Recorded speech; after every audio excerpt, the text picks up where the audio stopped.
World, for example, has broken down from like a static point where it was trading at. Rolls Royce battered, tested an important point support, held, but probably could try and break down again. We were trying to short Royal Mail on the last stream. We didn't get in eventually. It was 324. We thought, if we are getting back in, we'll try 330. That's not going to happen now. We believe it's going straight to around 304, 307, and if not, really lower towards around 290s, maybe even high 280s kind of thing. But in the meantime, we hold AO, and if it goes high up, we're holding for the breakout of potentially new all-time highs, or maybe a test of previous all-time highs, which were only a little bit higher. Really, you need one big day kind of thing. But below 360, adjusted for spread 364, below that 357.5 will be out if that happens, and we'll lose probably about £270 or so. Let's hope that doesn't happen, because we were having such a nice week, but we shall see. I'll be back soon to update you, and this whole video will be one anyway. It's probably filmed over maybe a couple of days, weeks. We're back. Let's see how this plays out. I'll catch you guys soon. Well, I just closed the AO World position at 404, not ideal. I just reevaluated the position and realized that I'm risking potentially 20 more points just for really sticking in the same length of time that I would be in. Holding from 426 range to 3, I'd say 80 or something at the current moment. Maybe even 370. It doesn't make sense. And going through it in my head, I sat and I thought, okay, yep, I'm going to close this. We netted 180 after fees. Not great. This is just a recap of the earlier session. It's probably half VR, I believe. Way I can work that out is put my size in the calculator, times it by how much I would have sold on stop 3. Yeah. It is what it is. It's not a big deal. But we are out for now. I kind of would like to get back into these guys, but the way the market's rotated a little bit eases towards a bit of a correction. And our main setup from daily is coming to an end. Bear in mind, we got out. Retest lower, then we're gonna buy. We got out at 405. It's a little bit higher right now, not too much. 411 to buy back, and 409 to sell. So it's bounced a bit. Jeez, when you have kind of broth like Divine Edition, I'll be back in a sec. But we're about to start the US session in 1 minute. No clear plans. Not planning on trading. But Alibaba, I'm paying a close eye on, so that could change. Be back in a sec.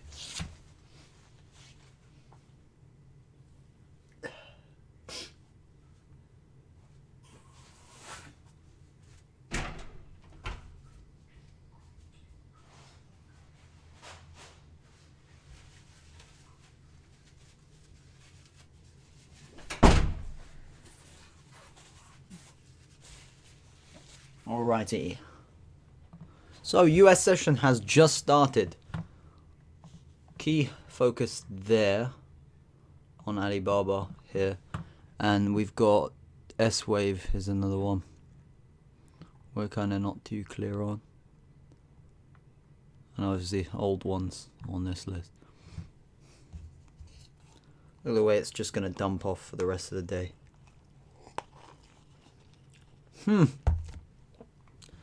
US investors don't like the look. I could have shorted this. It would have been a given straight at 230 earlier. That would have been a quick £100. £100, yeah. But the problem is when you trade in pre-market, you're not protected against a gap up. And in this case, the minimum guaranteed stop is 8.5%. So under that circumstance, I'd be risking £400 to make 100, which is just dumb. Even though the probability is super high, it's not high enough to offset a circumstance worth putting your money up in the first place. Well, I'm gonna finish my food, then I'll put the camera back on. I'll just put this on for interest.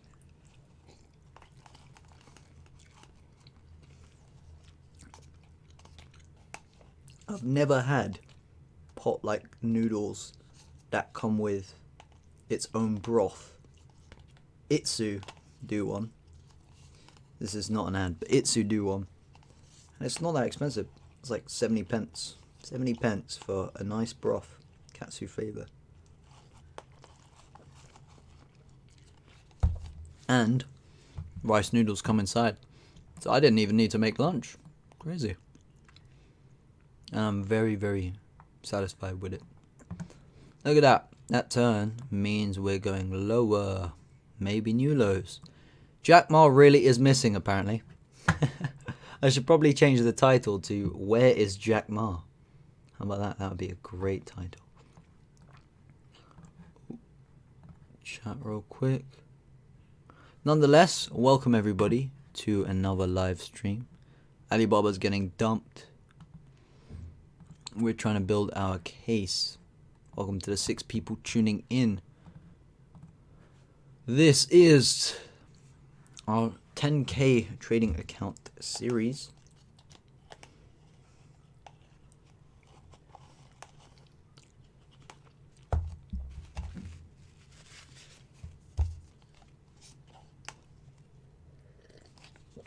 That broth's too nice.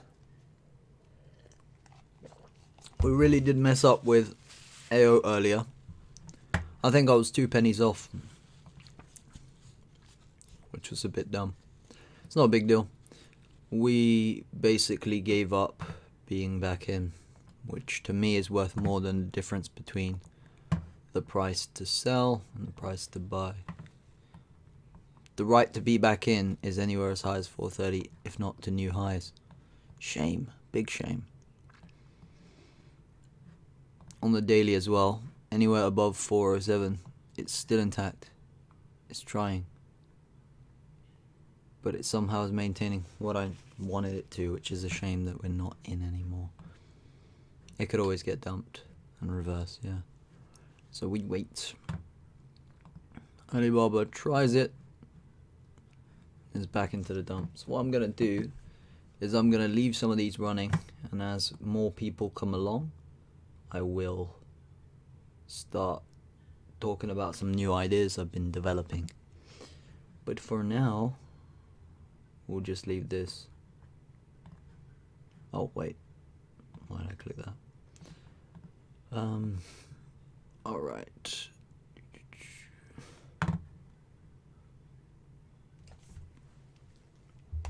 I'm gonna link the YouTube channel in case anybody hasn't already subscribed, because there's a lot of content there as well for Quantium research.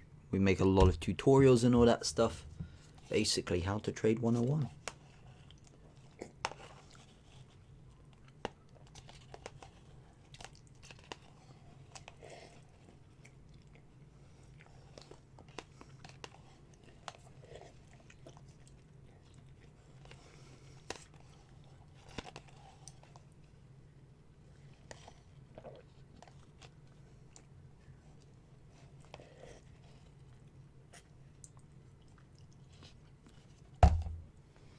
Alibaba unexpected bounce.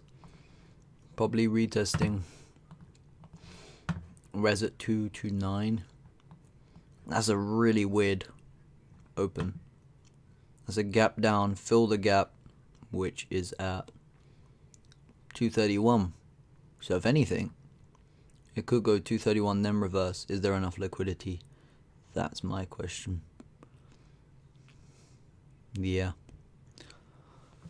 I reckon it's probably going back one last time then.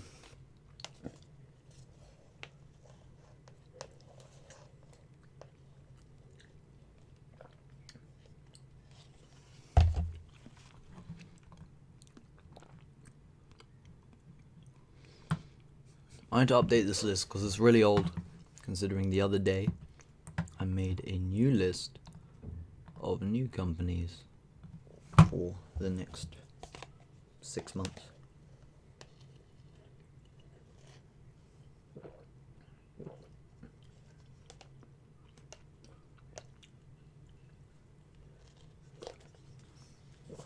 That was beautiful.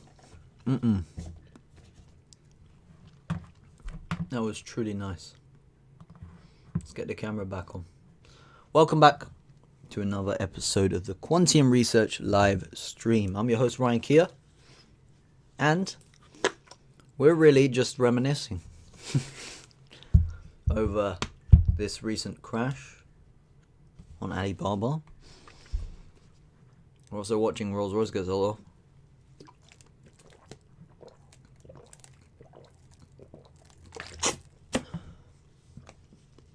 And Jumia. Surprisingly though, the FTSE's up a nice amount for the past, was it 8 hours of trading? 8 hours and a half. That's always the session. Baba's trying it, but it needs to get back below that 226 real quick. If it does, we've got a gap to fill on the way up. This one. That one did fill. This one. So we can easily target a 240 interim target if it's really crashing lower, which is smooth. 50, not even that. 35% from the lower target. Alright. S-Wave 102. Nothing too interesting. Well, let's get the new list going. See how many folks are here. Is it worth talking about the ideas now? Nah, we'll wait. We'll wait.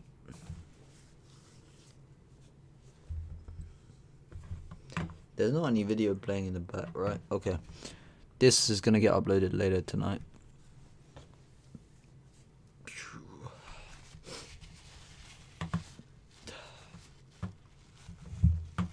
I'm going to casually leave these on the screen. And our focus stock, which is Alibaba. There you go. It's so hot out here, man, with all these boxes. Whilst I figure out exactly what I need to do.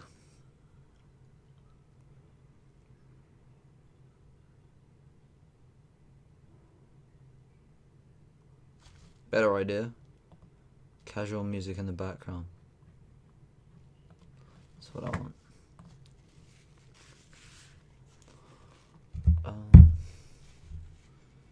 Some copyright free music.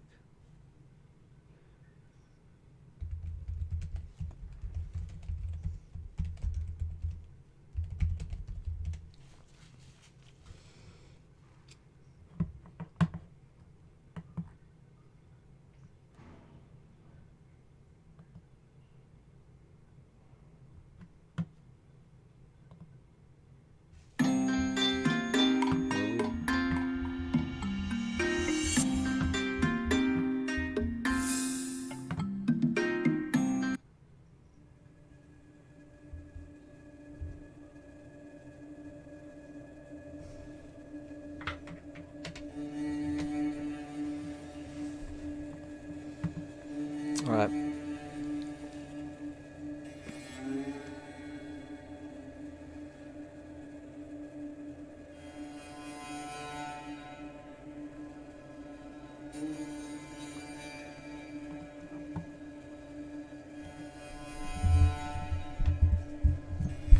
I want to hear how this sounds before I do anything.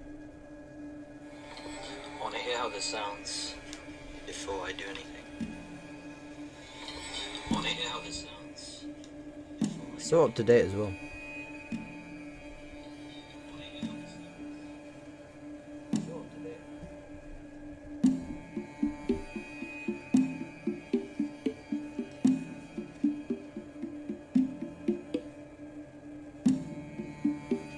Okay. So there's that. Shockwave can't seem to hold above the 103, which were the previous highs. Alibaba at 228.60 probably means it's consolidating to go 231 retest, then reverse. means the day's not going to be that interesting. Unless there's some news on Jack Ma, I assume. Hedge funds probably gradually scaling out as they do. Except for the ARK ETF, which only buys things but makes more money than most of us, so what am I talking about? Hi Durian Trading, hi Kitabi, welcome all of you.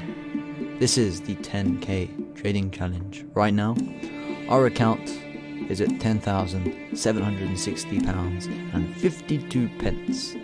We have done nothing since earlier.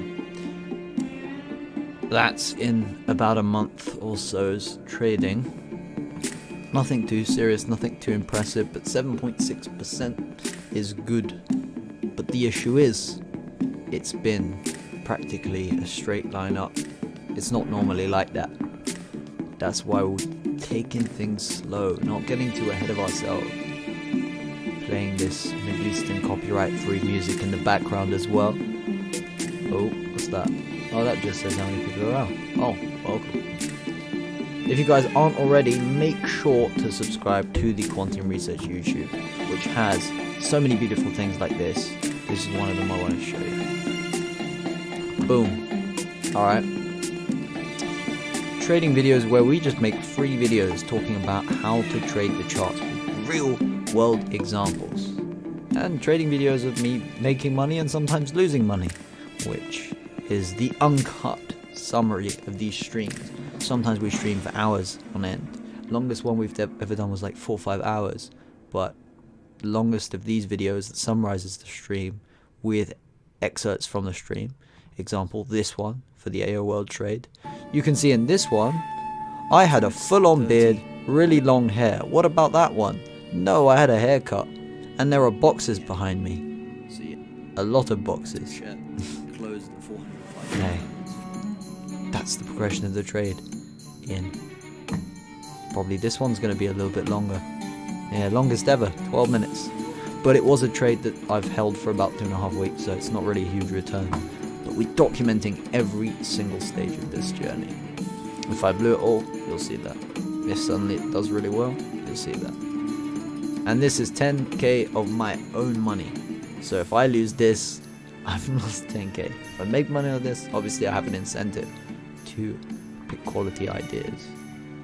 And on the other screen, which you guys can't see, I have my Bloomberg terminal open, which is giving me a bit of information on some of these new ideas I'm trying to work on.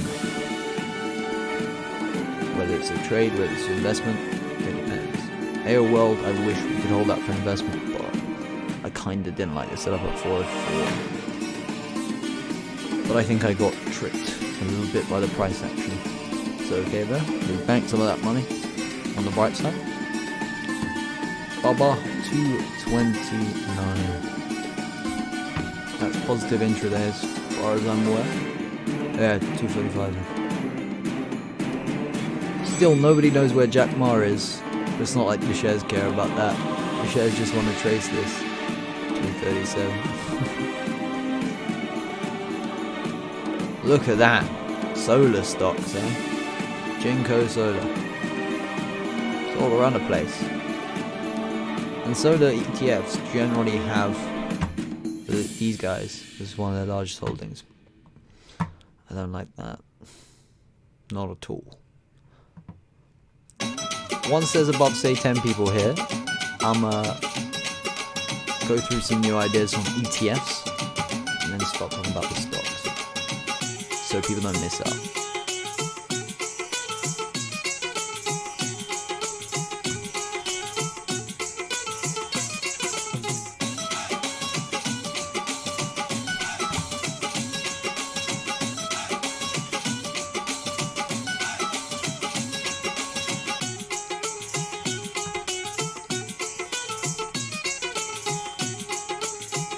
Oh, interesting question. Diversification over a large number of assets completely eliminates risk. Wrong. Don't just diversify. You smartly allocate the resources.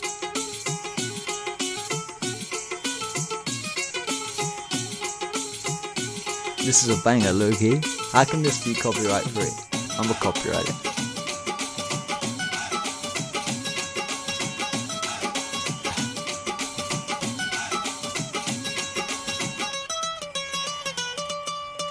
This could be lit.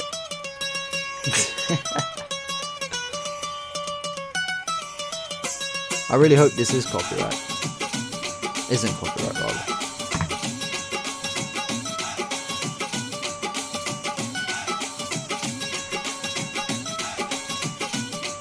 See that, 2:30.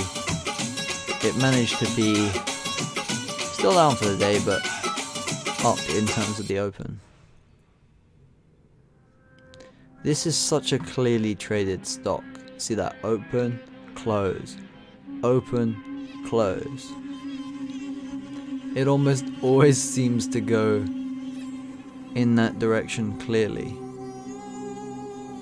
You rarely see these pin bar kind of candle stars.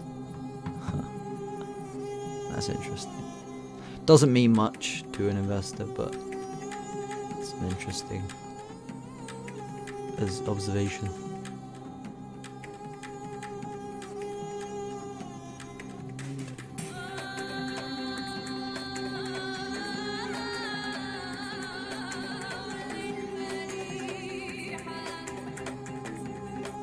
I can only assume it's going to 235, so yeah, short invalidated.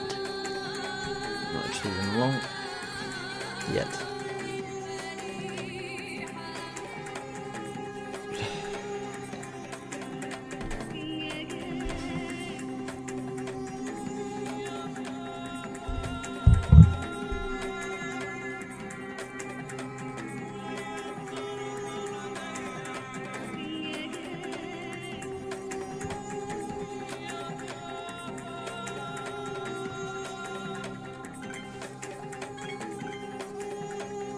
I need to change this list, but I haven't certified exactly which ones.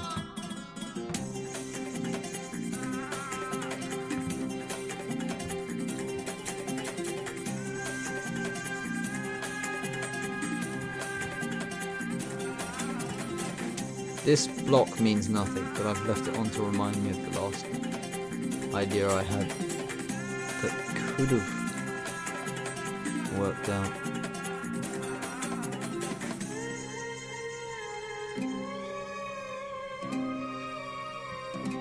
So this was when I revisited them and the trade I did, either long or short, and that one didn't work, so I'm glad I never played it.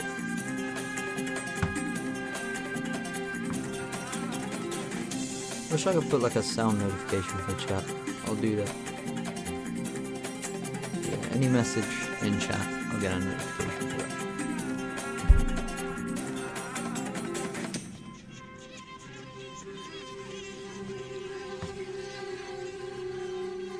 Hope I haven't missed anything in chat. Ooh. We have a couple people here on the YouTube chat. Okay. Well, make that dollar, bruv. You know what it is. Purely technical. No, the trades that I do are minimal technical. That's the only bit that you guys see on stream, because there's a part that I have to obviously protect because I want to run a fund one day. That's on my other screen, and I'm running all sorts of background checks, looking at financial data, quantitative data, all sorts. Technicals are really, in my opinion, only for getting you the right price entry and exit points, and not the right, but more so near to accurate as you can be. Edmund Seville says, hey, do you trade Tesla? Actually, out of curiosity, I was trying to determine when do I short, because I felt like, oh, yep, this I guess is doing what I expected to do. Elon might be the richest man in the world soon. I'm hoping for it to get to this point, and then I might. The thing is though, in terms of trend, it's broken into another aggressive uptrend, so I might think an 840 or something. I need to do another extension, like an equality projection, and see where would I target? What would be worth me taking part? But at the current moment, it's in breakout, so it could see another head higher. In terms of where it cools down, all I can say is you've already got a divergence here that shows there's some sign of the trend cooling down. So whilst we can't see exactly when, because it is all-time highs of course, we can see that it's very close. And as it is very close, the more overextended it gets, the better the odds get in terms of a risk reward. Early on in a break, I wouldn't suggest shorting, and I wouldn't be interested in it. That's why, whilst 712 was my initial equality projection, would have been a nice trade around here, but gone back down, make what, 2%, and then get stopped out kind of thing. This was a position that I've wanted to follow for a while, but if I were to enter, in terms of risk reward, I'd want 840, but will it get there? I wouldn't be too sure, because I'm comfortable with taking 20% risk, because Tesla's gone to 1,000 before. This in pre-money prices is, what is it, times 5, $3,600, no, $3,750 or so, which is a lot. This is just how they're playing it. ARK ETF's buying the crap out of these guys on every rise and dip.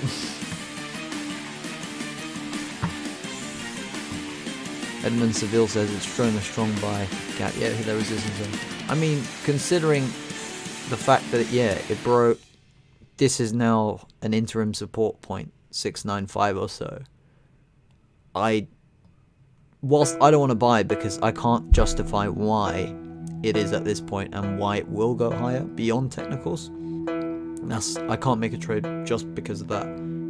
I wouldn't be surprised if it does go higher, and if it does, I would then be more interested to catch a point where I can start shorting these guys. But at the moment, despite them having rallied almost 100%, they go 800, that's 100% from literally November levels. And let's go back to last year. What were they?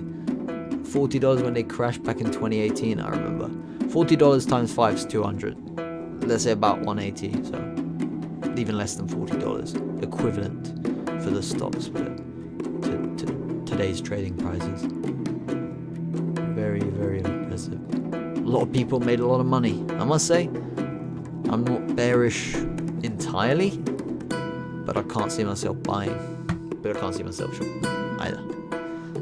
Bubba downtrend says Durian trading. Yes, clear downtrend actually. Have a look here. Look at that daily. Walking them all down. MA is turning down, flattening and turning. Not a positive sign. And you can see lower volume in this case, but the price is still on track to fall. If it breaks below here, then there's clarification, another flush down kind of thing. Fundamentals don't make sense. Great fundamentals, but management seems to have disappeared. Where is Jack Ma? Who knows? Very intense music.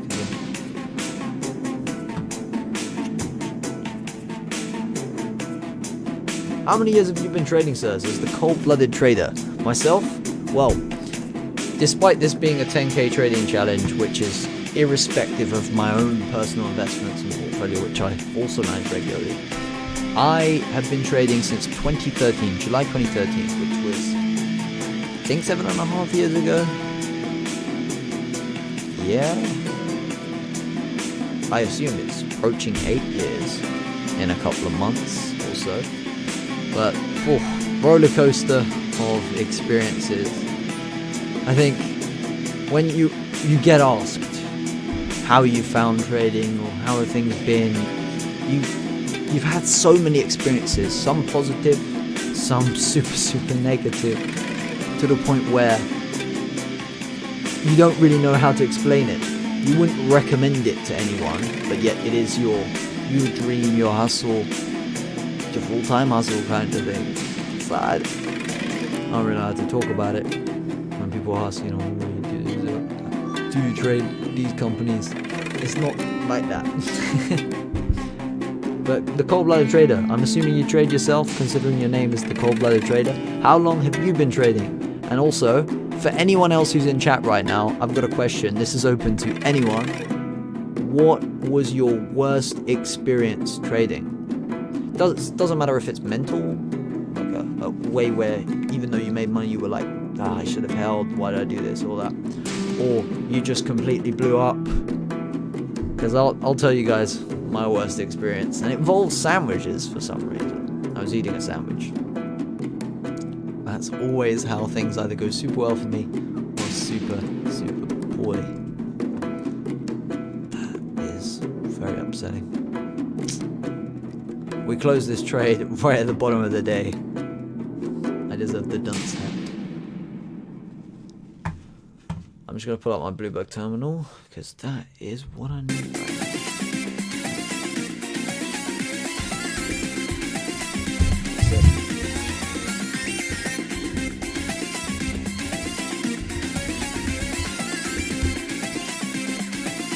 Okay, get my verification code.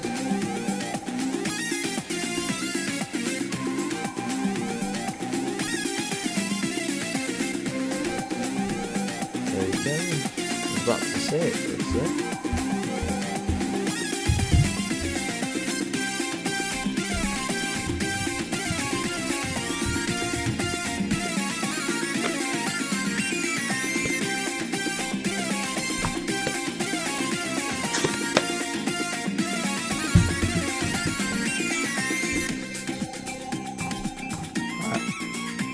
See what's going on.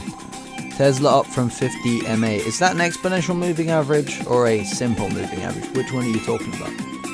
Or even a volume weighted moving average? Oh man. We'll leave those. I've made a video on that actually. If you guys check the TA series, fine.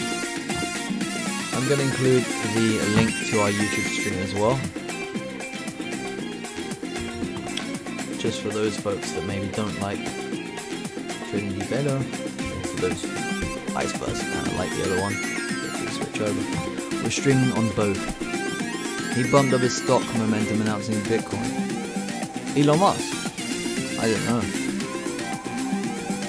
I'm not sure. I assume for someone of his wealth, it's smart to have some kind of asset allocation. So when people hear that say, I don't know, Elon Musk is buying Bitcoin, he's not buying Bitcoin on his company's balance sheet. He's buying some for himself. Like anyone. A little bit of a hype asset. Take a little bit of money. Make sure your net worth stays in the top 3 in this game.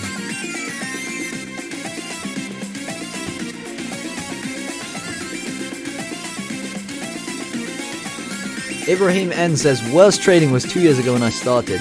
It's always the worst when we start, man. Don't worry about it. It gets like that. Made every beginner mistake possible. More collected, cool and collected these days. Way fewer losses. That's what I like to hear, man. What was the biggest lesson you've learned?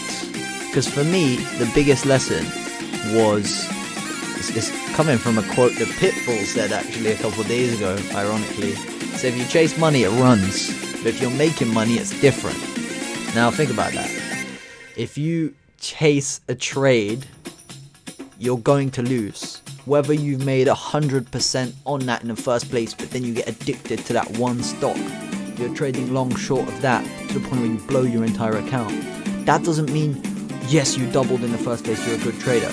You blew up your account. That's the important thing to remember. Whether or not you make money, you can still lose money afterwards. And I don't make money on every trade at all. In fact, when I began, 7.5, I don't remember how long it would be, but it would be July 2013. It's now January 2021. 11th of July 2013. Now it's the 4th of January 2021. So when I began, I remember thinking, I just have to be right all the time. So I got egotistical. I was like a maniac to the point where I would make sure I had all the information, get the trade and all that, but the execution was weak. So I'd buy into a company, and that company would be super, super undervalued. At that time, I didn't use leverage. I was just buying shares. I was way too young, literally 11 years old. So I wasn't comfortable with taking that kind of risk under a parent's account kind of thing and all that stuff. So I put up my own money that I got from buying and selling glow sticks, things like that, furniture, whatever. When you're young, you're a hustler. That's all it is. But once I saved up enough money, I got involved in small caps, the equivalent of penny stocks in the UK under the Alternative Investment Market Index. And I had some good runs, some bad runs, but I was risking my entire account for so long. I think that I didn't blow up entirely, but I almost lost like 60-70% of my portfolio at one time. I ended up coming out of that at a 40% loss. But think of how volatile that is, how much of a roller coaster that is. And if you want to be an asset manager, my goal in life, or in terms of careers, is to be a hedge fund manager. And to do that, you've got to be able to manage multiple different assets, allocations, all that stuff. Fell in love with asset allocation later. But at that time, I was immature in this regard. I didn't know what risk management was or anything. And I think there was an element of luck as to why I didn't blow up entirely. Because there was one company I held that I made 160% on in like a couple of weeks. But the problem is, they were primed to get delisted, and I think a couple of weeks later they did delist, but I guess I got out in time. So I keep thinking about risk management, timing, all these other elements, asset allocation kind of comes into line with risk management. And then as I grew, I realized that, okay, giving a couple 100% in 1 year, almost 100% other on average, it just wasn't healthy. So I was comfortable with making lower returns, started diversifying. I was reading papers all the time. I just love doing that. Whenever I'm confused about something, I'll read a paper on SSRN, favorite site. And the pros, they put out lots of useful information that helps you be creative, made my own models, and then boom. Now, I don't trade things below a certain amount of liquidity. I just call myself a guru. No, I'm not a guru at all. I'm not worth what those guys are worth. I'm just a person who has a dream. And that's what it's all about, my brother.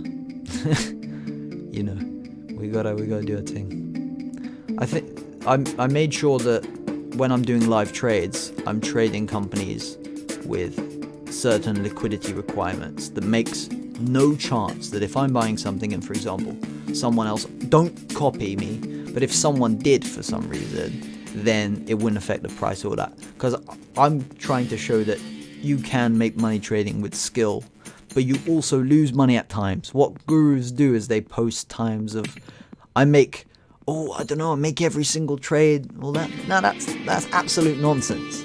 You can't make money in every single trade. It's just crazy. I mean, look at this. Our last trade, this morning we closed at 405.5. And look at what it is now, 411.5. Just so you know, I was long and I got caught out at the low of the day. I could have made some more money by doing nothing today. Sometimes we make mistakes as humans. That's all I wanted to really show on the trading side. Traders aren't perfect. We aren't perfect at all. If the field is empty, you can't play. Big up yourself, Dell the Day Trader. Whereabouts are you from, my friend? Welcome to the stream. Oh, YouTube chats. Tesla up from the mate.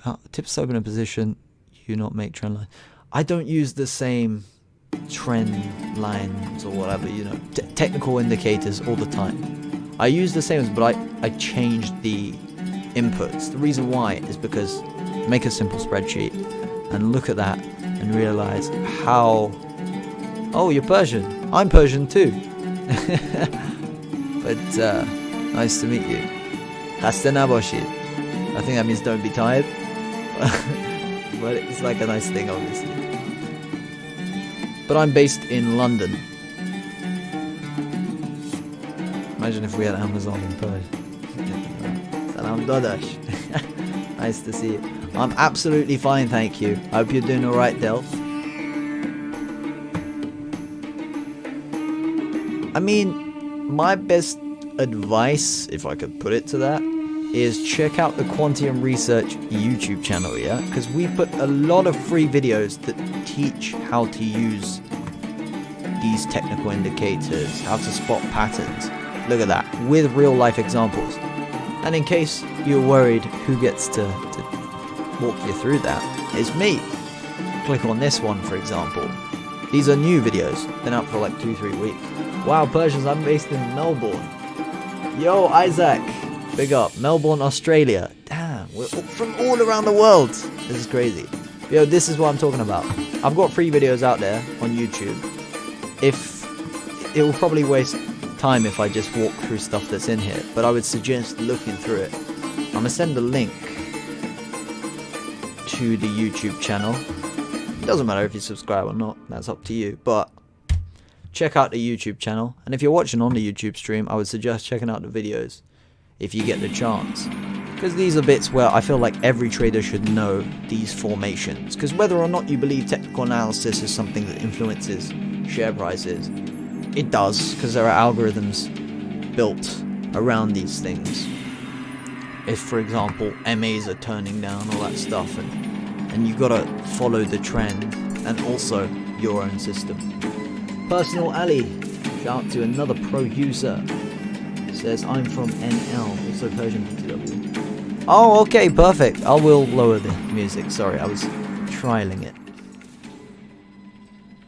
Because there's a bit of sound in the background from the bins area. Is that alright? Ali, are you finding that okay? And is everybody okay with that? Louder, quieter? Perfect, perfect.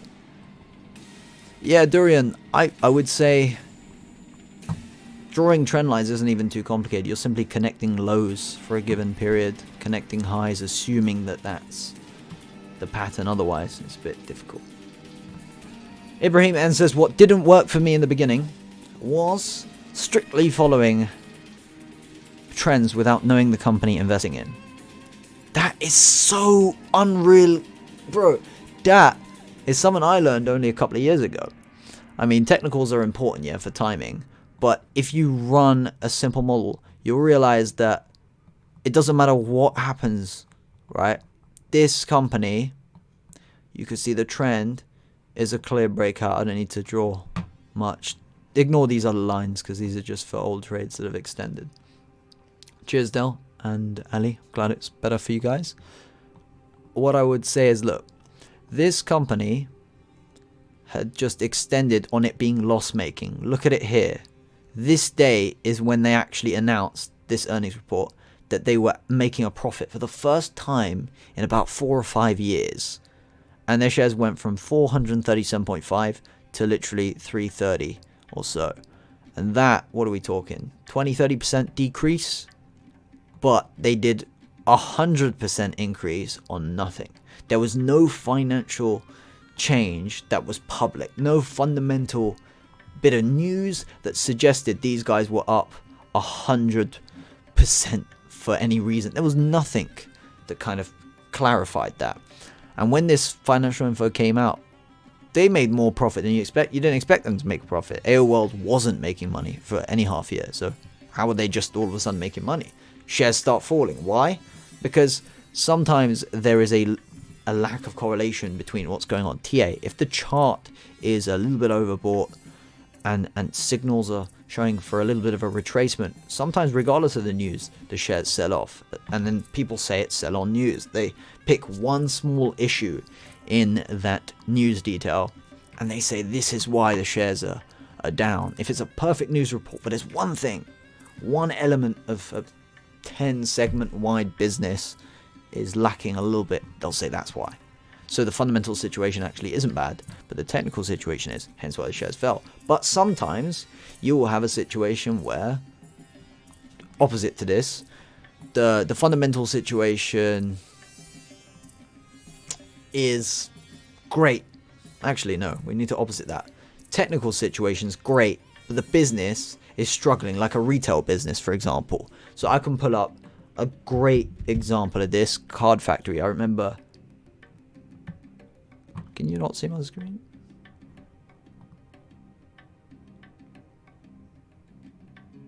Can you see this screen? Oh, you can't see the company. That's weird. Hold up, why is that?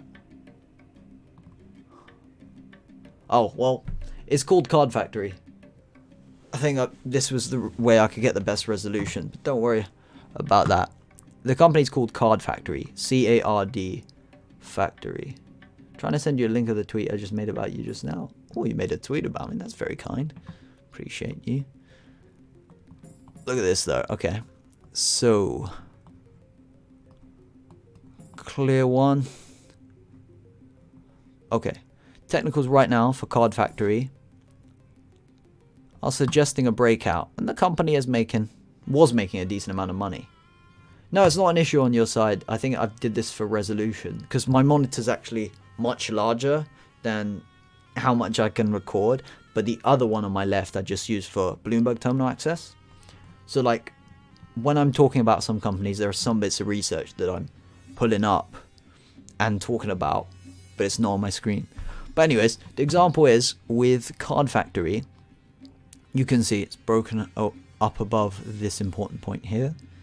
And shares couldn't hold. Why? Because the fundamental situation was strong, but the technicals... Sorry, the fundamental situation was strong, but not strong enough to maintain this rally to the point where the shares sold off. So you could have almost predicted that. You don't just buy because, ooh, breakout, all that. Because if you know that breakout won't last, why are you buying? Shouldn't you be going short on that breakout? Well, probably a dumb idea, but short on the break below, then you're good. Watermark of it. Oh, how do you do that? You're right. I think I've had that before, but I didn't really like it.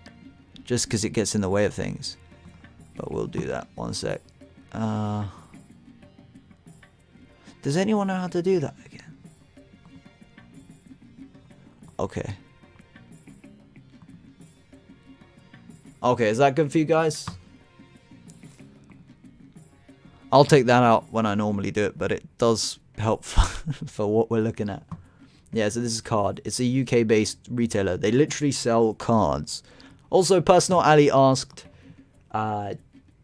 is the... What is it? Also, the 10k account, is that real money or a demo shadow account? Well, it's real money. Otherwise, my returns wouldn't have been so realistic, right? And I'm happy to provide any proof if for some reason in the future anyone calls me out. Like, I think all you can do is get like a, I don't know, on a third party and say, hey, contact the largest broker in the UK, IG. Is this a legit account? Are these records legit? And they can just verify. I don't know what the process is. Well, really, on a demo account, it says demo. There is no demo here. So yeah, it's a real one. Yeah, that's 10k of my own cash. But my other investment holdings, I hold on another account. And I don't stream those because I can't be at my desk every minute. I can't pull up OBS and record. It distracts my focus sometimes.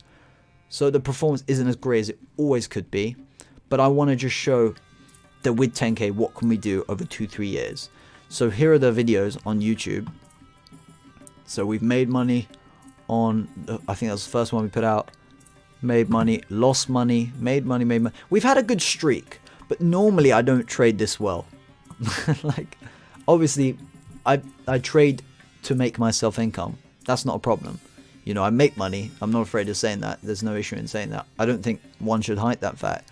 But on this 10k account, you know, I've had a really good strain of luck in some trades. I've had 4 or 5 trades in a row. Normally, it's not like that. yeah, 100%. Even though this is on behalf of Content Research, I have put £10,000 of my own money to build on this stream. I guess it works as marketing as well, doesn't it? Because, you know, we've got a couple of stuff that we do at Quantium Research. We're trying to launch our own report on a couple of different asset classes. Not many things. We got free videos and stuff. You know, that if people are interested, they can watch them. We don't make money off them. But, you know, at one point, if there is the possibility, that would be nice.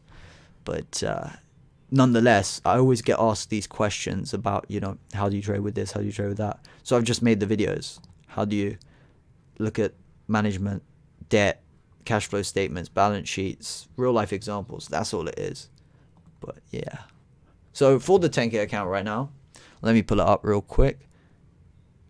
We started with 10K, obviously, £10,000 and £10,007 because I accidentally transferred a little bit too much. And we're at 10,760. So 7.6% for a month and a half, I'd say. Not bad, not amazing, but it's definitely better than we would have assumed. So that's okay. And we stream all our trades, post the roundups as well. Sometimes if we don't get it live, we'll still record. And the next one's coming out later today for the AO World trade. That will show our entry about 2.5 weeks ago. Progression. And then me getting a haircut, which is today, and getting out. And that was all in 10 minutes. Oh, seen a message in chat. Del the Day Trader says, gotta run, but it's a pleasure to meet you. Del the Day Trader on Twitter and also TradingView. I'm just gonna pull up Twitter right now because I remember you said something. I really need to get rid of this background, it's too simplistic. Let's have a look. Ooh. Ooh. I can't seem to see a tweet, but it could be from the Quantium Research page. I think you said you tweeted, or was that somebody else? It's more than what... Exactly, Ali. And it's the thing, I take much riskier investments and longer term holds, ETFs, all that stuff. Like, let me show you what I really look at for my own portfolio regularly. So, one of these I hold. Guess which one? Look at the trends of this one. Unite Group, yeah? November, spike, vaccine. That's a real estate investment trust. So it's basically like buying exposure to property. So you get the capital gains and you get the dividends, which are the rental income. Boom. And this. See, this one is the only one that stands out. And this is the one that I hold, ironically enough. They make money regardless of COVID because they're on social housing. So the government pays the rental income that they get. So whilst they've had some volatility, they've recovered better than any others. And that's a strong sign. And I get a dividend of about 1.3 pence per share here. So 1.3% quarterly. So about 5% a year. It's like owning an investment property, getting the capital gains. Capital gains aren't so much on these because they're larger companies. Well, larger institutions. It's real estate investment trusts rather. But 5% a year for doing nothing with that side of my capital is great. Because I also work. And any income I make from my work, I work for a research consultancy alongside my studies at university right now. And any income I get, I just reinvest into my ISA, or if it's in excess of the ISA, into my own portfolio. And this is an example of one of those things. And I screen heavy. Like, look at how thick my tech the ETF list is. We've got Hack, which is cybersecurity. There's one that's information text. Is that 8T? Exponential Technologies. These are rocketing in literally the last quarter alone kind of thing. I don't own all of these. I only own literally 2 or 3 in. But with the 10K portfolio, I'm literally trading. I have a couple of swing trades, like investment-like things, but I want to... It's also a social experiment, because if I lose this 10K for some reason, it shows maybe you can't make money trading entirely sustainably without having investment exposure, all that. Maybe I got lucky in all those years. Who knows? It's possible. But the stream is just dedicated to keeping everything transparent. You know, if people were like, yo, is that real money? I'll show you guys, you know, the part that proves it is. Because for people who've used IG, they know what a demo account looks like. They know what a real account looks like. I think we've not had a problem with anyone worrying, but if we do, I'll make like a video or something about it. It's not a big deal. FTSE's been falling back a little bit as well. I think the thing is, yeah, the reason why I started doing these is that I see few people make actual... Oh, can't see that, but... I see few people make actual, like, real trading streams. It's real money kind of thing. You see people come out and say, I'm trading a what do they call it? Trading challenge account? I've never properly understood those things. But people are trading 150k size. But it's not really. It's not actually anything. And there are terms for you and all that. The only terms I have are 8 a.m. is the market open in UK. 5 minutes for pre-market, of course, a little bit before. And the close is 4:30 p.m. NYSE, or basically US stock markets, our equivalent time open, you guys is 9 a.m., is our 2:30 p.m. And the 4 p.m. close, is it? If I'm not incorrect, is 7 hours later. So that is 9:30 p.m. That's all it is. So technically I could be trading from morning till night, but I'm not that active on this. Generally, my investments are more persistent. Because what's the point? You know, if you can get an investment making you, like for example an ETF, let me pull up a spreadsheet. Let me pull up one example of, okay, clean energy. This is a really expensive one though, you know. You don't normally get 100% in a year on an ETF, but think about that, 100%. If you get that from diversifying a portfolio, that's amazing. Way better than trading and way less stressful. What's more realistic? Okay. Let's take an average of the top two I can find. Actually, S&P 500, 22.61%. That's a SPY. That's a 22.5% increase in the past 12 months. That's impressive. And that isn't huge money, but it's something. And banks give you less than 1%. So whilst you don't have to trade every minute like I do, you can also invest. And what I learned is you don't have to be trading. That's why, as of like 3 years ago, I started putting up my own structure. And that's what I call my secret sauce for investment. Shout out to Ali. Big up yourself. Shout out to All In Army. Big up yourself. What's going on the old Twitter?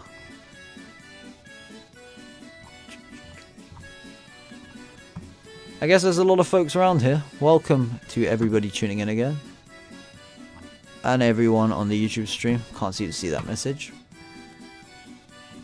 Alright, let's see the chat. Alright. Okay. I'm just going to put the link in again. In case you guys posting the same link too often. Yes. Okay, YouTube.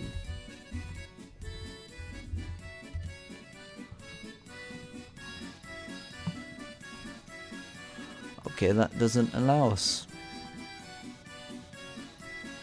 Don't worry about that. Yeah, so whilst today we're kind of flipping through, updating ourselves as a new year, new rotation. Just seeing if anything pops up.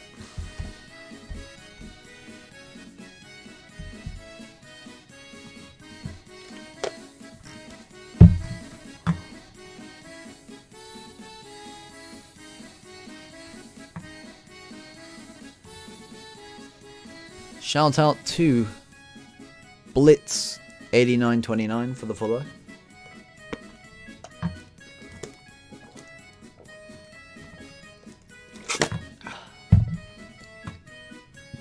I think Dell tweeted something, so we'll find Dell D-Day Trader.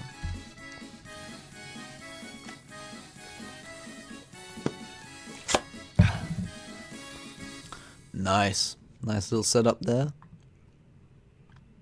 No iPad. Yeah. Just found a cool dude with lots of premium content. Watch and follow. Thank you. I'm gonna retweet that.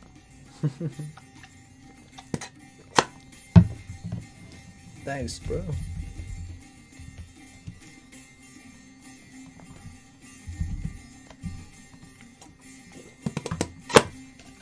Whoa! Did we see that Sinner dump? It's happening as I'm looking at it. Whoa. Oh, the FTSE's dumping. 2. FTSE 166. That is not pretty.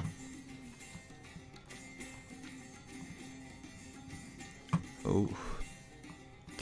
Oh, and also, if someone is using a demo account and has this many resources in front of them, it just doesn't make sense, does it? It would be a huge waste of time. It just doesn't make sense. I know there are people that still do that, but you know, I don't have any issues against people who use demo accounts to practice their skills. But if you're trying to show a way of how trading looks like when you're not actually trading, that's misleading for a lot of people. What do you think of COT, Commitments of Traders? I actually haven't heard of that. What's that? I'm not too sure. I'm not trading currency, that's not my main area, but I've had a couple of hedges in the past. That's all I tend to research currencies for. That's it's so static as well. I miss this share being a nice trading share. That was so mad. 74 and then you get 48. Crazy. Whoa, we're on thingy. Front page of the stream's better. So someone could be looking at a chart right now and clicking onto us. That's amazing.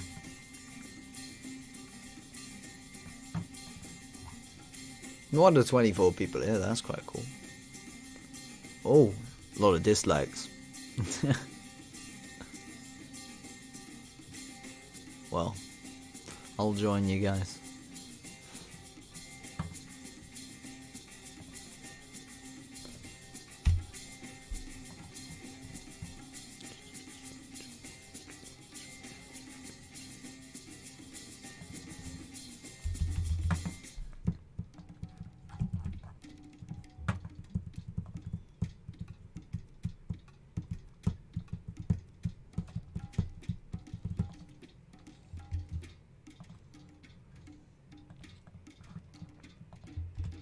That might work. Nope, same link too often. Hey ESL BBK, how you doing, bro? Welcome back.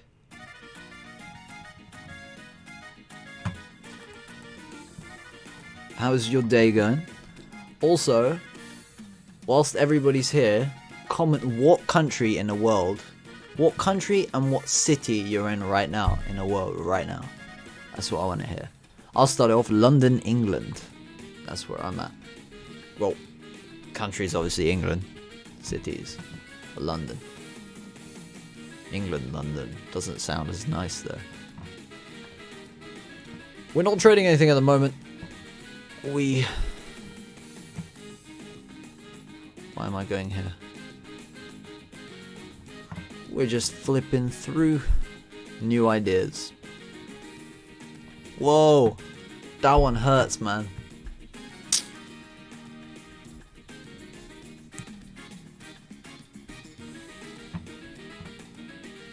Index dips, and that's what we'd have wanted.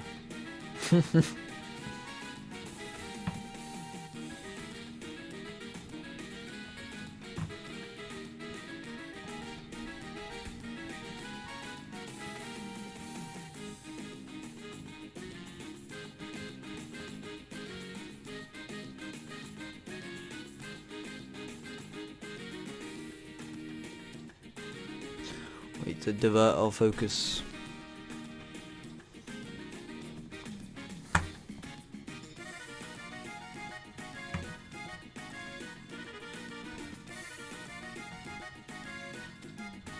Durian, I'm not really sure what COT is. Is that like a cryptocurrency? Ibrahim's from US, Portland, Oregon. Wow. How's life in the US right now? Didn't you guys have an election recently? Well, we've all seen it. Donald Trump, is he now not president? Or is he? Because I heard something about a court battle or something. Wow, everything's just flipped. Look at this. EasyJet in the morning was up real good. Oh, where are they? Were they not up? Oh, so they were flat. And now they're getting dumped.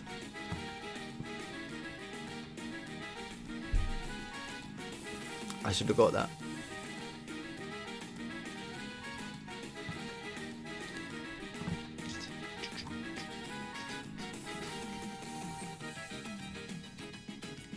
EFI indicator is good on. I've never heard of an EFI indicator. Ibrahim, me neither. It's good. We only follow the money. Once you watch the news, that's when your trading starts to get worse. I mean, the only one I like is Bloomberg, just because it's so realistic. But they always have these pans out. It's the same repetitive stuff, unless it's like a super interesting day. But I'll rather watch that than news. BBC, all this. Very talented people work over those places, but talented to make us watch, not to make us informed correctly. Oh, Shockwave.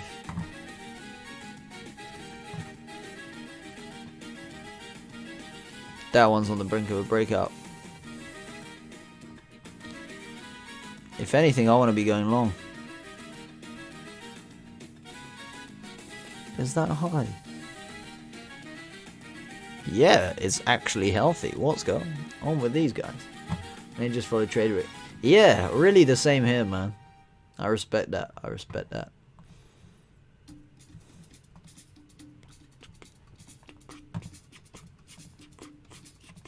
What's the bid? Whoa.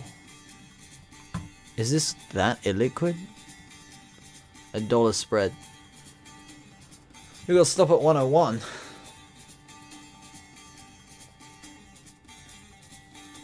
Yeah, their financial position is not horrible. It's just not great.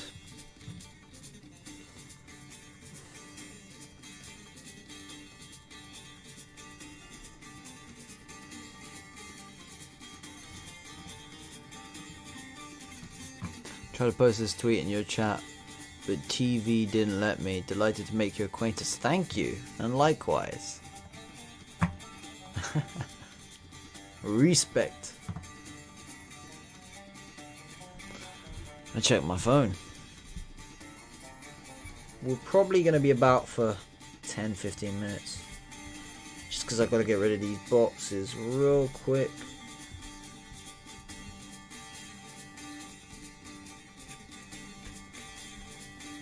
It's so nice seeing other people who trade winning. Like, damn.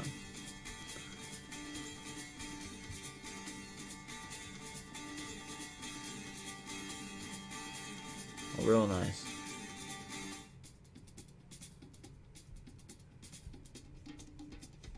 Wow.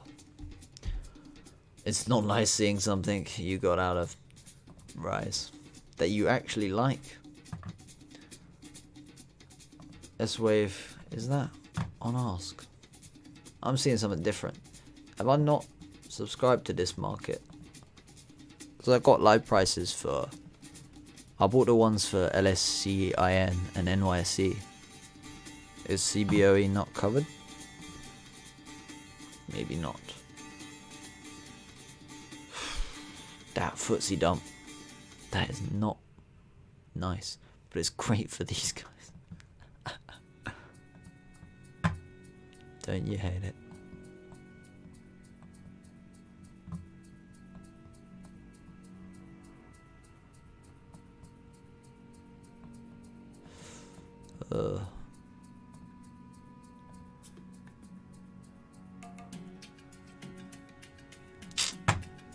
I've just got Bloomberg open, not really looking at anything interesting.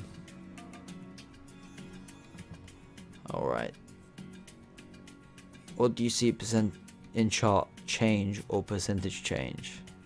I'll look at my chart. I see both. This block is a 2.5 point increase for the day, and this gives a 0.61%. You can see in the corner, so I can see both.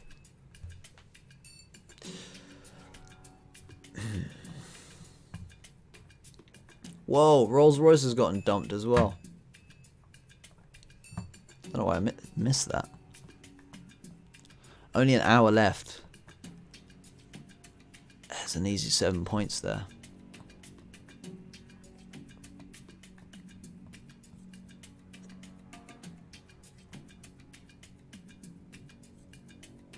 Yeah.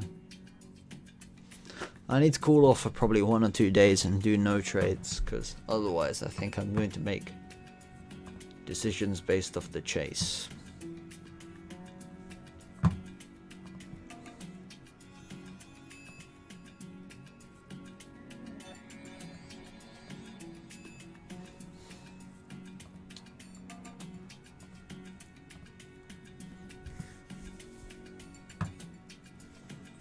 That's some turnaround. Oil's dumping. FTSE's dumping. It's just one leg. Alibaba's dumping too. That's the one we wanted to retest lows. It needs to get right below where it is now, and then this is dump off. See, okay, that's the beginning. I'm not trading it though. I always give myself a cooling period on this account at least, because remember, I'm trading in front of people, I'm documenting it. I gotta be more cautious and careful, because sometimes you get excited. Yeah, I agree with you, Ibrahim. That's the thing.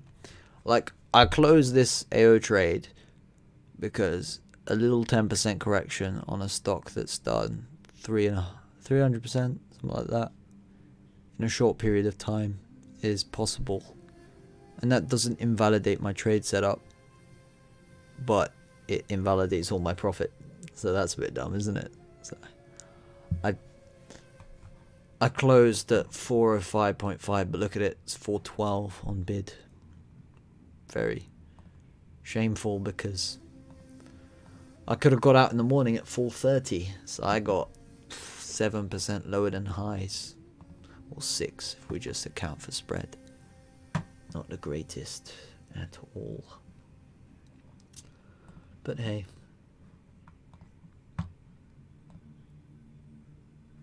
Okay, put this here. I'm just reading a paper in the background because I'm interested about it. Also reading some research on Alibaba, ironically. Oh, Bloomberg expired again. Let me retype my password. You guys, if you've ever heard of a Bloomberg terminal, that's what I have on my other screen, and it's a beautiful, beautiful thing to look at. It's amazing. Let me get my text. Look at that. Time to dump, boy. Get back. Get back. I would have shorted at 231 and earlier, pre-market, but that would have given me a lot of risk. If, say, Jack Ma isn't missing. I hope he isn't. He's an innovator. I don't know the specifics. I don't know whether they have dodgy dealings or any of that. I just follow facts, finance. Bloomberg is loading up. Territoire. Any beginner can start here from your channel. ECL BBK 100%. In fact, check this out. Wait, which one's useful? Boom. Have a look at this YouTube channel. You see that? Quantium Research. We've got a lot of free resources. If you want to see how trading is in action, you can watch these little couple minute segments that I cut of my trade action per trade. See that? Another one's going out tonight. This is the AO World one, which wasn't the greatest decision. Technical analysis, we've got to understand the charts. And the fundamental analysis side, balance sheets, cash flow statements. Income statements for some reason isn't there, but I think I need to record that. I've got that in a file. Management, dividends, all the important things, trends. like electric vehicles and stuff, for example. That's a huge trend. That's why people can talk about stocks like NIO, but they don't really know what they do. What about companies in the sectors, similar competitors? You know, knowing all that stuff is really important. Jump36 says, how do you start a stream? Well, you can record through your browser, or you can record through a streaming software. I use OBS. That's the streaming software I use. It's not amazing, but because my internet, I pay for a little bit faster internet. That's why you guys can hear me relatively close to the moment I speak. Before, when I tried, it would lag for 2-3 minutes. Now, apparently it's smoother. So we're sticking to this at the moment. So we stream through our service provider. I'm not sure if everybody's allowed to stream. I thought that was the case, but because it's in beta, we asked to be put on the beta, so I'm not sure. But I'm pretty sure you guys can do it. A lot of people use TradingView, and I'm surprised there aren't really many more streaming. So I thought, let me load up £10,000 in a separate account and do a live stream every time I'm using this particular account, and also sometimes share some of my research for the other bits, my own investment portfolio, all that stuff. But this account is just being documented, and it seems to be an idea that's well received in the community. So yeah, there's that. So we got 3 things on our YouTube to watch the trades if you want to watch them instead of watching streams. Watching streams means that you'll be there when I don't know how the trade's going to end. Watching the video means you'll know what will happen, but you'll watch that exciting moment of up, down, all that money, up this much, down this much, up this much, whatever, we'll see. Could you elaborate the fast money from binary option in long-term trading? I don't believe in binary options trading. If we're talking about that 50-50 stuff where in 60 seconds you can make money, it doesn't make sense logically. It's gambling. But actual options, I don't trade enough to be able to discuss them, you know, from a area of experience. I've only ever used options for hedging, and maybe a couple times outside. But in hedging, say you think the market's gonna recover hugely in the next couple of months, you buy a call option on an index. A call option is the right to buy at a higher price. So say the price of something is 6,000 now, you buy a call option at 6,100. And to buy that, because it's relatively near, let's say it expires in 1 month time, that's very near, that's very probable, it's what, a 2% move kind of thing, then the cost of it should be very, very near to if you were just going long now. So the 100 points different. It probably costs basically 100 points to do that. But if, say, you're saying 7,000, 1,000 points higher, that's very unlikely. And say with a month's expiry, then it will be cheaper. So you put up, let's say, 360 points.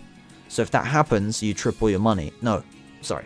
If that happens and then it goes above there, whatever you make is your profit minus that additional cost. So 6,000 is where the price was. You buy a call option at 7,000. The price goes to 8,000.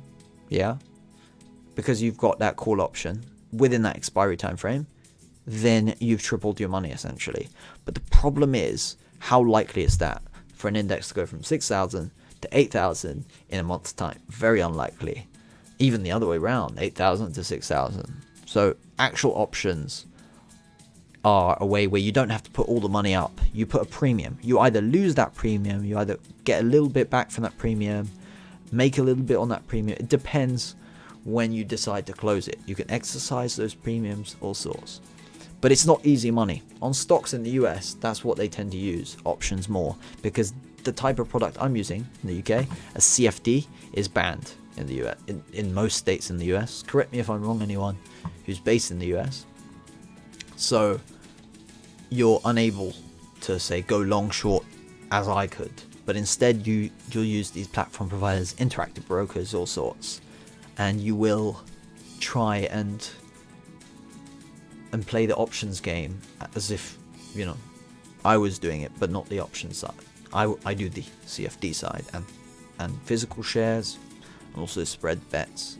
CFDs is generally for long short.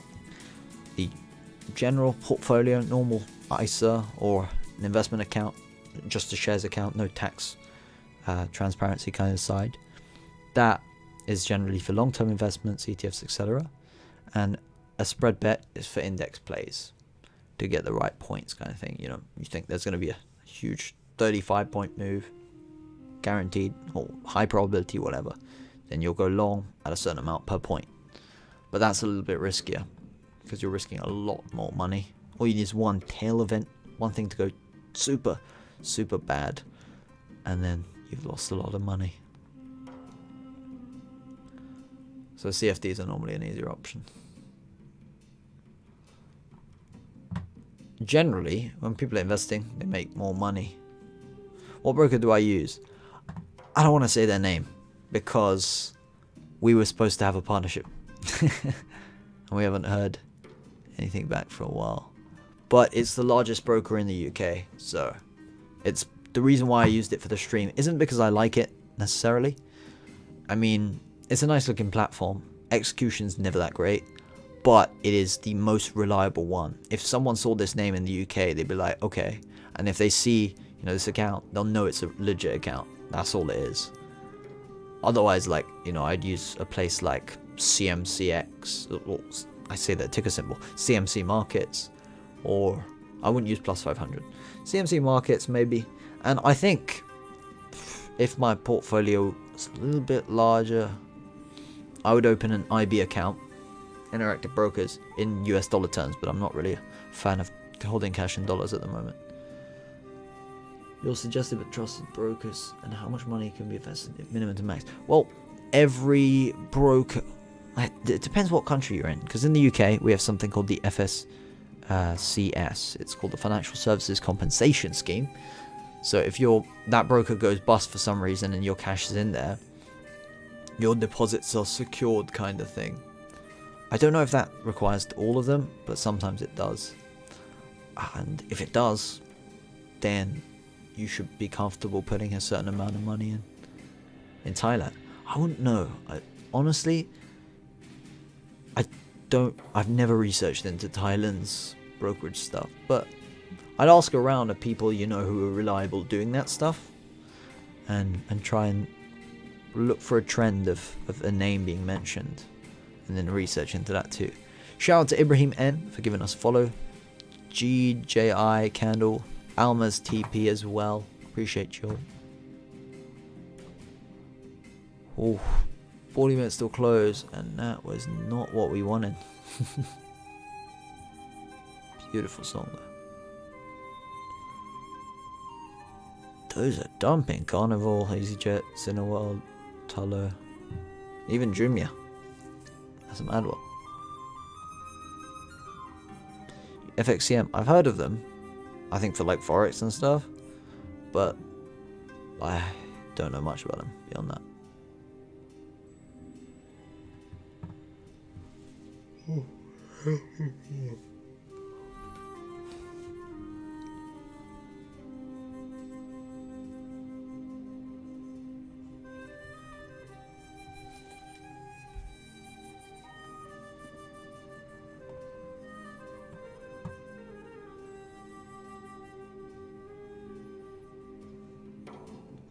Look at that. Slowly turning negative. Rip Jack Ma. Oh my. I don't know whether to laugh at that or not, because I worry it's something serious, you know. Like, apparently he's being held. I don't know. It's not on the news. I have the shout out GJI Candle. You know, we got you. You don't even need to mention it, brother. Nah, but this is not pretty. The thing is, I love the fundamentals. What am I talking about? I've got my Bloomberg terminal access on the side. Okay, so, boom. Alibaba, guys, let's look at some numbers, right? Alibaba, right now, market cap is 629 billion. You can see on TradingView. I don't need to get the Bloomberg terminal stuff. But, check this out. So, I'm going to put every estimation I do in dollars because I'm looking at their US listing. Their market value. Why is it saying 629 billion here, but on Bloomberg I'm getting 613 billion? I'll use Bloomberg over TradingView for data. Revenue, okay. Boom. So in 2020, they got $73 billion in revenue, right? In 2020, no, I said that wrong. 2020, yeah. They got $73 billion. Next year, they're expected to sell $107 billion worth of goods, services, whatever, whether that's from their cloud business or their e-commerce business, which dominates the majority of those revenues. And China is their largest market. I think more than 80% of their revenues come from there. They're trying to diversify, but having 15% from abroad markets doesn't really make sense. That's not diversification. That's just an attempt. You might as well buy an asset abroad. Probably doesn't make as much money, so why do it? And people don't really care too much. It's a profitable company. They want shares, including institutions from abroad. So Alibaba had a net profit of 17 billion for 2020. That's the expectation, at least, from the last quarter's activity that's yet to come. 17 billion. And next year they're expected to make 27 billion. So an increase in revenue of 34 billion versus the year that's just passed. So the next year they're expecting to make 34 billion more revenue and 10 billion more profit from that. That is nice and healthy. Absolutely amazing. And the fact that their cloud segment isn't making money, but it's growing so fast that when it does, profitability is probably going to rocket even higher. So I like the looks of that. Business at 600, and let's just say 600 million market cap, and let's just say 30 million earnings expectation for next year. That's a forward price to earnings, 12-month forward price earnings ratio of 20. No company of its sector, of its size, trades at that multiple. That's very cheap multiple. I'll give you some examples. I made a spreadsheet. I can't share the stuff on this spreadsheet, but what I can do is I can mention some of the names that are similar peers in different industries in terms of size. I think JD was a smaller one, but their price earnings ratio in that respect is 38 times. So their earnings for the next 12 months, let's just say you times that earnings to get what their valuation is now, you have to times it by 38, and that's next year's earnings, right? Amazon, you times that by 54.5. The higher the multiple, the more expensive the company in this measure, right? Mercado Libre, that's a crazy one. That's the quote-unquote Mexican Amazon, or e-commerce business or whatever. Mexican Alibaba, we could say. Not just Mexico, South America, all that stuff. 517 times is that forward 12-month price to earnings ratio. 517 times. You know what that means? It's going to take them 517 years at next year's earnings, not this year's, but next year's earnings, to be valued at what they are now. They're valued at $85 billion. So what I'm trying to say here is Alibaba, on a fundamental perspective, is cheap. There's no denying that. You know, eBay is not growing like them. So eBay being at 14x is not comparable. VIP Shop Holdings Limited as well, not comparable. They're at 17.5 market cap, 18 billion. eBay was 35 billion. Alibaba right now is 612 billion. But the fact that their profitability is growing, revenue is still growing. Yes, if they have one hiccup, the whole valuation takes a tumble. But this is just a crazy situation because look, they were 320 back in October, end of October, 2 or so months ago. 320. They're about 30% down. Their closest peer is called Tencent. They're only down about 10% versus those highs. Now, Tencent is more highly valued in terms of multiples kind of thing. The growth isn't as much. I think the profit figure's higher, but the revenue growth isn't. So Alibaba still comes out on top on a relative comparison. But there's obviously a lot of regulatory drama right now, which is fair. Oh, so it's SPCE Social Capital. MRZ covers. I'm assuming that is. I think somebody asked me to look at them the other day, and it's because it's an investment vehicle. I can't really say much. I don't have access to their investment holdings as far as I'm aware, and they made a bit of money in a year where, if you're a regular investor, no special institution status and all that, you'd make a bit of money. But if you're a really smart investor, you'd probably make a ton. I mean, didn't Bill Ackman of Pershing Square make like 70% pre-fees as a hedge fund for the year? He obviously had a nice hedging strat at the beginning that worked out, made money buying on the way up. But that's big money. Social Capital's done even more though. They're classed as private equity, but they made a couple investments in just tech stocks that have been really high performers. You could say it's skill, you could say it's luck. That probably doesn't matter to them. They're making money. But, for it to go from 350 million to 2 billion, how far further can it go? I think Chamath is a popular figure. I think he has a great network, great connection, all that stuff. I think he's more capable investing than most regular people.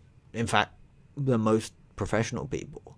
So if you are looking to invest in a fund, yeah, but I would be curious on what the net asset value of SPCE is. Are they trading at a premium? That's what I'm not sure about. But Chamath, literally, such an inspirational guy, hard worker, deserves all the success coming to him. Well, he's already got a fair amount of success, so I don't think my wishes would make a difference. But big up the guy. I'll try and see if I can double check here real quick.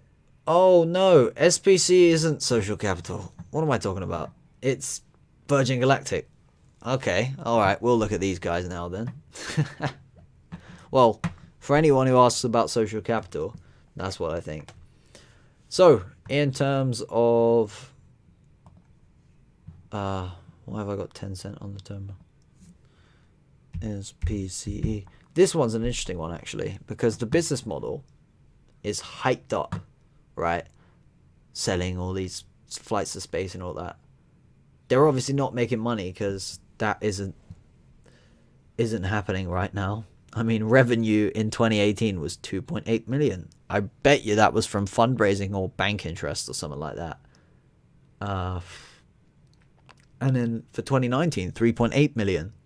2019, the market value of Virgin Galactic was 2,200. That's million. So that's 2.2 billion, is it? Okay. Now it's 5.9 billion. What has happened? Revenue is expected to be 0.8 million. No change. Let's see. Average loss is anywhere between 140 million to 250 million a year. Let me check their liquidity. That's an important thing I'm curious about. Oh, they've raised some cash, up from 74 million in 2018 to 480 million in 2019. That's a $406 million increase in cash reserves. Now I'm curious about where that cash comes from. In 2019, 2018, 470 from cash repurchase of equity, increase in capital stock. Let's see. That is probably borrowings. Let's see, short-term debt, long-term debt. No, it isn't. I assume they've placed shares. That would have made sense. I don't know the exact details, but and sometimes Bloomberg doesn't give the most accurate info. Last 12 months, they purchased more equity. Okay. That counts on the balance sheet, but is that really cash? Okay, so if they own 400 something million, or almost $1 billion of their own equity, yet they're not making money, that just doesn't make sense. Cash repurchase. Founders funds, I think. I don't know what the equity structure in there is, but I assume either the founders put up more money, or like from a loan or raise or whatever. In this case, not a loan, because it's not on the balance sheet, unless there's some dodgy finance. financial accounting going on. But I don't know, nothing special. If you believe in that space mission, are you comfortable paying almost $6 billion for it? Considering a year ago you'd have gotten it for $2.2 billion. In 2017 you'd have gotten it for, well, that wasn't a shell, so actually don't even worry about that. It's triple what you would have got a year before, and nothing's really changed. Is that a reason why you want to take part, or do you want to wait until the hype dies out? That's up to you. These are just some thoughts that come to mind. Oh, thank you for liking our idea. Yeah, the Big Four Airlines, that was a real nice one. Let's have an update on how these guys have moved. Okay, wow. So, look at how they tend to move in tandem. You rarely see a stock that overtakes one another in terms of relative performance. Look at that. That is okay. Well, actually, if I adjust the period, then no. But if I take it to pre-COVID, they all generally have similar performance. There's just underperformers and outperformers. Underperformer, American Airlines. Outperformer, Love. What are they? Oh, Southwest Airlines, obviously. Let's look at European ones. Boom. This is my favorite piece of data that we publish. Very simple. Nice colorful graph. European ones. Where's the drawdown? Similar as well. Worst one. IAG was this. That's some drawdown. I think they did a consolidation. I'm not sure. That wouldn't have made sense. That's British Airways. Air France. Okay. Wow. Huh. The thing is, I get paid from my work in dollars, and the dollar rate was £1 to 1.24 then. I get paid at a rate of 1.39 when it's 1.36. That's crazy. So in real terms, purchasing power is decreased by over 10-15%. It's crazy how the world works. So if you're buying something in dollars, remember that dollar could be weaker to your home currency, could be stronger. You got to be absolutely careful, otherwise you're going to be in a messy situation. Oh, we've got a lot of people typing here. Hi, would you check Bitcoin? Mr. J.E., I'm not intelligent enough. It's not an area that I know much, but our team does. As you can see, if you check out our page, we produce a lot of ideas. I'm not sure where to look. Is that correct? Well, wasn't it 27 earlier? Something like that.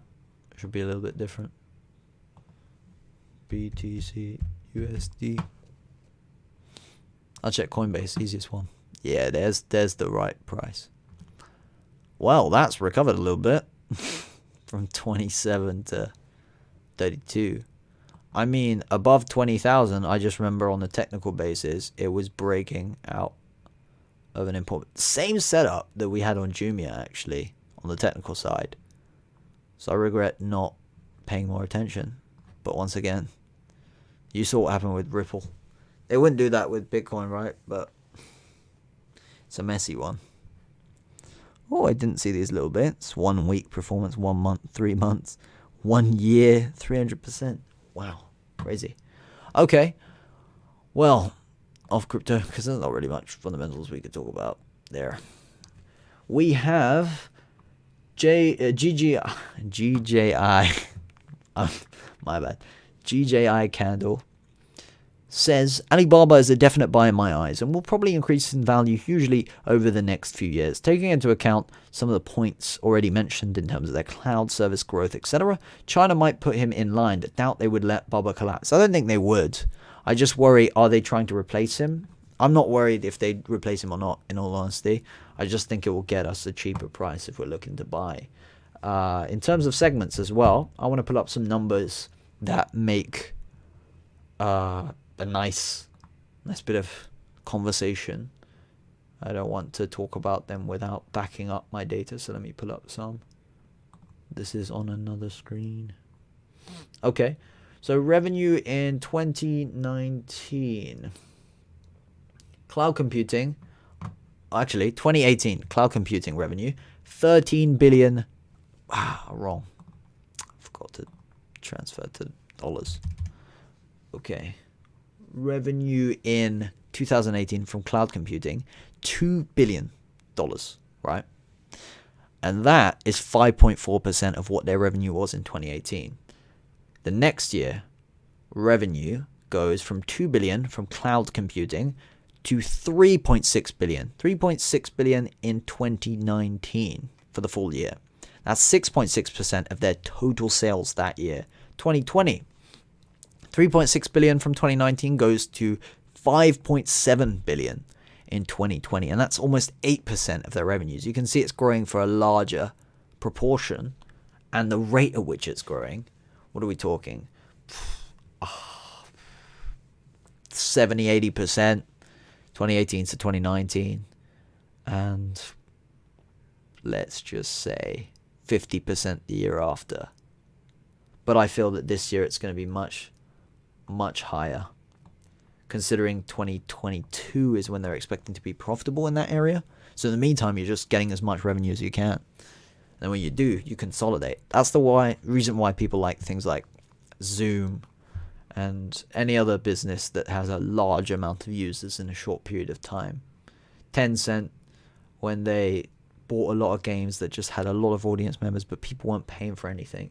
Like early days of Clash Royale, which was released by Supercell, which is owned by Tencent, and early days of even Clash of Clans. Clash of Clans always had pay add-ons, but they started aggressively charging people, a quick 99 pence for a certain amount of gems. The same way Zynga Poker did it a while back. Zynga's a separate company, but they had games like Farmville. Zynga Poker was an important one. I know because I've played it to see how it works, which is quite interesting. They'll pop up an offer that says 99 cents for 50 million chips. You lose that in one sitting, but 99 pence doesn't mean much to you. But 99 pence from a million people is 100 million pounds. Do you see what I mean? From 100 million people, it's 100 million pounds. For a million people, still £1 million. But for you to facilitate that, it probably costs you a couple 100,000. So the margins are huge. But the reason is with these industries as to why there are a lot of costs sometimes is because those funds are getting poured into research and development. Why do you think Clash of Clans came out? It was starting to die out. Clash Royale came out. And people would even leave Clash of Clans. People who never play Clash of Clans would be like, I don't like Clash of Clans, but I like Clash Royale. They played that game. Completely different style. Same gist though, and yet it made tens of billions, I think, in the first year. I don't know the exact numbers. Probably shouldn't comment on it, but it was huge, absolutely huge. Oh, look at this. Ryanair is back to where it was pre-COVID. What? Are you crazy? Lufthansa, 33% down. Oh, the worst one seems to be IAG. I want to double check on this. 32 people watching. Welcome, everybody. And also thank you for the likes on our old ideas. Very evil one. Big respect. Shout out to Almaz TP. And I know I've already says, but GJI Candle. Big up yourself as well. Shockwave sold off, which puts into question us considering long. Alibaba selling off. I don't currently hold any shares. I have made a podcast of why I'm looking to buy Alibaba. And I can only emphasize that now. I'm still looking to buy Alibaba. And 212 was good for a trade, but I kind of like it to have really, really harsh kind of news and all that regarding all the speculation that's going on right now. See if I can find anything else. Okay, for geography, in terms of revenue, I said China commerce is 72% actually of Alibaba's revenue. International commerce is 6.2%. Worldwide stuff elsewhere is 21.3%. But the growth of other worldwide revenue has only started as of recent. In 2018, they had 15.6% of their sales from just worldwide related bits. And I can see if there's any more info. Yeah. So those other worldwide bits include cloud computing, which is a good bit of diversification. They're growing, the fastest growing segment in terms of yeah, I wouldn't say fastest growing segment other than the main segment, which is China commerce. That went, well, actually, if I have a look, they're growing in a little other regions, but the most consistent one is cloud computing, 2 billion to 3.6 billion to 5.7 billion from 2018 to 2019 to 2020. And that is why their worldwide revenue has gone from 15.6% in 2018 to 20% to 21.3%. 2018, 2019, 2020. Same as we said before, which is very, very impressive indeed. Now, FTSE selling off. These guys are dumping as well. Let's check the chat real quick. Yeah, Ibrahim M was referring to Virgin Galactic. So it said GG like you're saying it twice. Oh, okay. GG. That sounds so much nicer than what I thought. Big respect. I think the TradingView chat doesn't always work perfectly because the message that came 6 minutes ago has come through now. Yeah, no, internet's perfectly fine. Well, that's chill. Are we still on the live? I love that color. Orange. Let's see. Does it let me send? Okay, so this is our YouTube stream. Just in case anybody hasn't checked out the YouTube channel, you can check that out if you want. If you don't, still perfectly fine. Respect regardless. Okay then.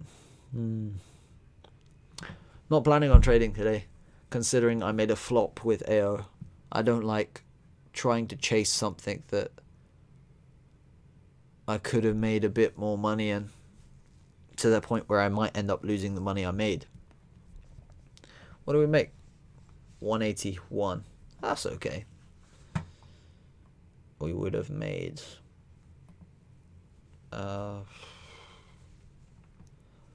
70 on top. 250.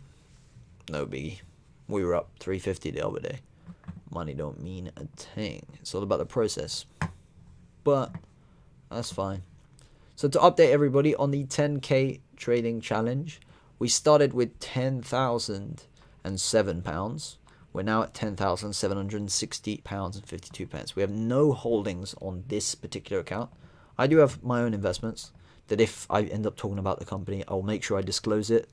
But beyond that, in this account, we don't have anything. We closed earlier, and we're going to put that YouTube video out probably later tonight, if not tomorrow, depending on how things go. Bar, I assume next step is down, but there's still bounce territory to 230 is now a new wall, so it has to go at least back down to the 220 lows before doing anything in the next direction. Alrighty. What else? Oh. Unconfirmed reports of heavy US casualties in Iraq attack. What's oil saying?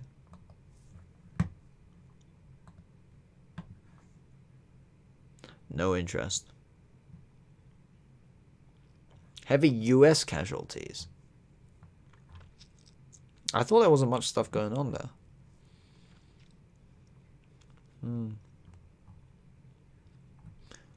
Is that Airbnbs? The thing is with Airbnb, they're not super expensive versus the expensive IPOs. Ooh, bomb explodes on a route of US coalition convoy in northern Iraq. It upsets you hearing this stuff because regardless or not, it's a human life. It's a shame these things happen. Alrighty. Well,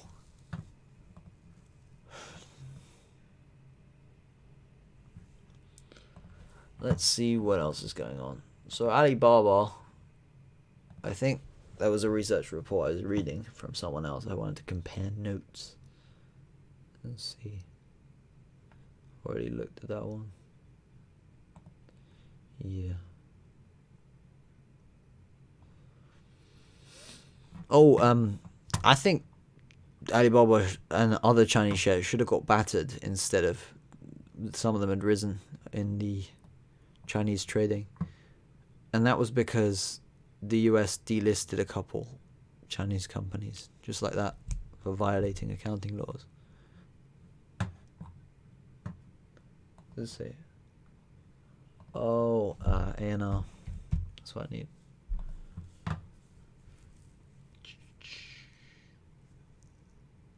Let's see the most recent analyst forecast for the year. Oppenheimer and Co. says 320 pence a share. Nomura says 361 pence a share. This is on Alibaba. Whoa, is that a dollar bounce? Well, there's a whole session ahead, really. Trust Securities says 308 dollars per share. Baird 285. So even though some are higher, even though some are higher than others, the targets are at a minimum 285, which is $60, 30% or so above now. That trail 235. I'm probably gonna call it a session. I know the market closes in 12 minutes in the UK, and in the US I think there's still the majority of the session left to trade. I've got a lot of stuff to do for the evening. You excuse me there. Yep, and AO World closes on highs. Man. And it doesn't look bad. How can one do that?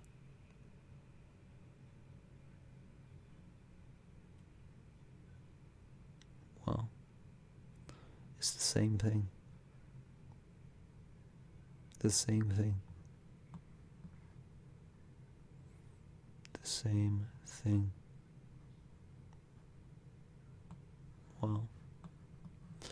That's made it mad. Anyways, I'll just catch up on some of the chat. If there's anything I missed. LRZ is saying, you're lagging my message. YouTube is lagging my message. I don't know why. Yeah, I think the chat seemed to be reporting things a couple minutes later. It's weird. You think Bitcoin will have a huge correction? I don't know. It's not my area of focus or specialty, would I say. I would just say that I'm not shorting it, that's for sure. I don't know the specifics of how Bitcoin is valued, really.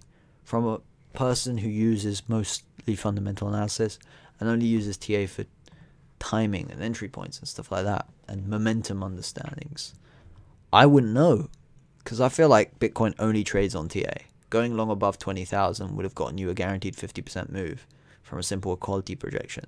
I didn't do it because I only trade things that I can sleep at night knowing there is a huge probability that there's fundamental standing. And that means I don't trade as many things as most people do.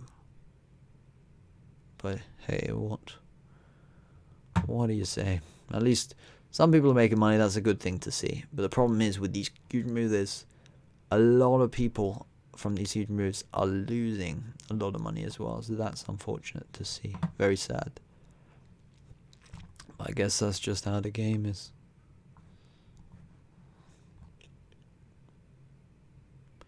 Yeah. I think if I haven't missed anything in chat, we're probably going to end off this session. If you haven't already, please make sure to subscribe to the YouTube channel. That's Quantium Research. Quantium Research on YouTube. That's the YouTube channel.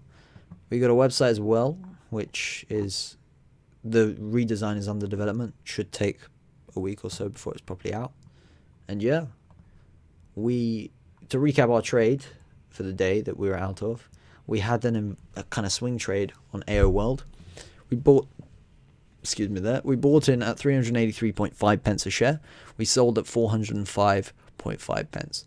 Not what we wanted. We wanted 480, and we want to re-enter, but the way things are going, I don't know if we're going to get that re-entry the way things look. I'm not sure. I couldn't say for certain, because we need a 2.5% move down. We need basically an invalidation. I could have waited for the daily situation, but oh well indeed. Yeah, really, if anything's gonna happen, we're gonna get that 381 retest, or maybe even a quick flash to 373, and then chop till early Jan. But if we reverse in 3 days, we could break out of this and then see all-time highs. So I might have to buy back higher. I'd rather not. I'd rather just leave it and accept it, because I have some shares in my ISA, which is a tax-efficient way to hold shares. But from your salary, you take out and put some in shares, up to £20,000 a year. I have an allocation there, and I bought a 330. I think it was 8. When was it? It was. Let me find the day. That was before that. Yeah, about. No sound, really? Oh no, there is sound. Double check that you haven't muted. It could be a bug on TradingView then though. Yeah, that's weird.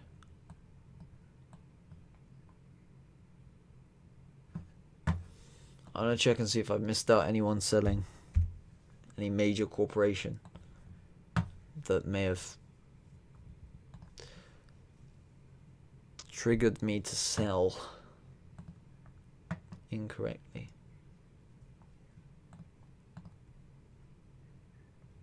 Deutsche Bank buys shares.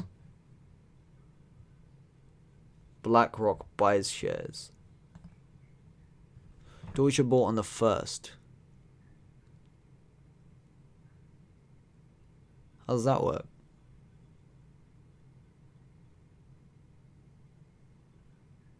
'31st, okay. Deutsche bought, and they increased their holding by a quarter. Not even a quarter.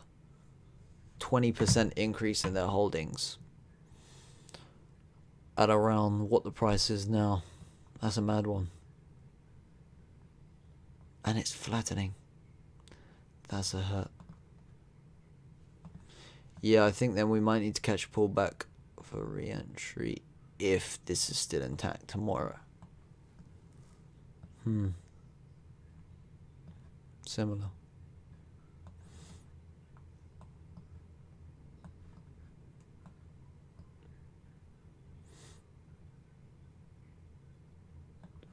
Yeah, that's messy.